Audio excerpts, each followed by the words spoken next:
ಇಂಥದ್ದೊಂದು ಅದ್ಭುತ ಕಾರ್ಯಕ್ರಮದ ಭಾಗವಾಗಿ ಇರುವಂತೆ ನನಗೆ ಅವಕಾಶ ಕೊಟ್ಟಂತಹ ಶ್ರೀ ಕೇಶವ ಅಮ್ಮಯ್ಯ ಅವರಿಗೆ ಹಾಗೂ ಈ ಕಾರ್ಯಕ್ರಮಕ್ಕೆ ನನ್ನನ್ನು ಸೂಚಿಸಿದಂಥ ಆರ್ ಕೆ ಭಟ್ರಿಗೂ ಕೂಡ ಧನ್ಯವಾದ ಸಮರ್ಪಣೆ ಮಾಡ್ತೇನೆ. ಈಗ ಊಟದ ಸಮಯ, ಹಾಗಾಗಿ ಹೆಚ್ಚು ಮಾತಾಡೋದಿಲ್ಲ. ಎರಡು ಪಾಯಿಂಟ್ ಹೇಳಿ ನನ್ನ ಮಾತನ್ನು ಮುಗಿಸ್ತೇನೆ. ಎಲ್ಲ ಕೇಶವ ಅಮ್ಮಯ್ಯವರ ಸಾಧನೆಗಳನ್ನು ಸಾಕಷ್ಟು ಬಾರಿ ಹೇಳಿದ್ದಾರೆ. ನಾನು ಸಂಶೋಧನಾ ವಿಜ್ಞಾನಿಯಾಗಿ ನನಗನ್ಸೋದು ಅವರ ಸಂಶೋಧನಾ ವಿಭಾಗ ಭಾಳ ಸ್ಟ್ರಾಂಗ್ ಇದೆ ಅಂತ. ಯಾಕೆಂದರೆ 25 ವರ್ಷ ಒಂದು ಸಂಸ್ಥೆ ಪ್ರಾಡಕ್ಟ್ಗಳನ್ನು ಮಾಡ್ತಾ ಬರೋದು ಅಷ್ಟು ಸುಲಭ ಅಲ್ಲ.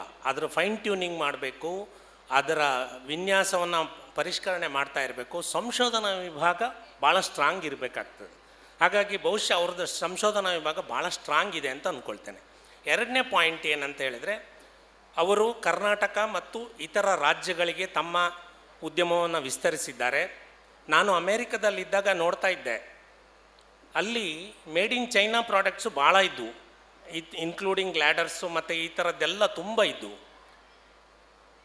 ಎಲ್ಲೋ ಚೈನಾದಲ್ಲಿ ಕುಳಿತವರು ನಮ್ಮ ಪುತ್ತೂರಿಗೆ ಲ್ಯಾಡರ್ಸ್ನ ತಲುಪಿಸ್ತಾರೆ ಅಂತ ಹೇಳಾದರೆ, ಅಥವಾ ಅಮೇರಿಕ ಮತ್ತು UK ತಲುಪಿಸ್ತಾರೆ ಅಂತ ಹೇಳಾದರೆ, ನಮ್ಮ ಪುತ್ತೂರಿನಿಂದ UK USA ಯಾಕೆ ಹೋಗಬಾರ್ದು? ಬಹುಶಃ ಇದನ್ನು ಕೇಶವ ಅಮ್ಮಯ್ಯವರು ಸಾಧಿಸ್ತಾರೆ. ದೇಶ ವಿದೇಶಗಳಿಗೆ, ಅದರಲ್ಲೂ ಆಫ್ರಿಕಾದಂತಹ, ದಕ್ಷಿಣ ಅಮೇರಿಕಾದಂತಹ, UK, ಅಮೇರಿಕಾ, ಇಲ್ಲೆಲ್ಲ ಇವರ ಅತ್ಯುತ್ತಮ ಉತ್ಪನ್ನಗಳು ತಲುಪಲಿ ಅಂತ ಹಾರೈಸ್ತೇನೆ. ನಮಸ್ಕಾರ.